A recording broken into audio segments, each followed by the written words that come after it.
Day 3 for unsent letter series. आजचं letter आहे लहान बहिणीला. चला सुरू करूया. लहान बहीण असणं म्हणजे घरातला परमनंट इरिटेशन पॅकेज असतो. म्हणजे स्वतःच येऊन त्रास द्यायचा, मारायचं, चिडवायचं आणि मग शेवटी आई याला सांग बरं म्हणत पळून जायचं. आणि फनी पार्ट म्हणजे 5 मिनिटापूर्वी युद्ध झालेलं असतं आणि 5 मिनिटांनी पुन्हा नॉर्मल.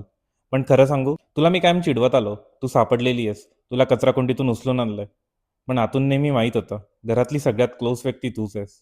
तुझे ते लहानपणीचे डान्स, ते भाषणं आणि तुला काही काम असलं की अचानक गोड गोड बोलणं. आजही सगळं तसंच आहे. पण आता एक गोष्ट जाणवते. पूर्वीसारखी फक्त लहान नाही राहिली तू. गोष्टी समजून घ्यायला लागली आहेस. कधी कधी माझा मूड खराब असला तरी तुला ते लगेच कळतं. आणि ऑनेस्टली हे बघून आनंद पण होतो आणि थोडंसं इमोशनल पण वाटतं. कारण आपण मोठे होत चाललोय हे जाणवतं. कितीही भांडलो, कितीही एकमेकांना त्रास दिला तरी एक गोष्ट कायम राहणार आहे. तुझ्यासाठी मी कायम उभा असणार. हा व्हिडिओ तुम्ही तुमच्या बहिणीला नक्की पाठवा आणि तिला कळवा की तुम्ही तिच्यावर किती प्रेम करता.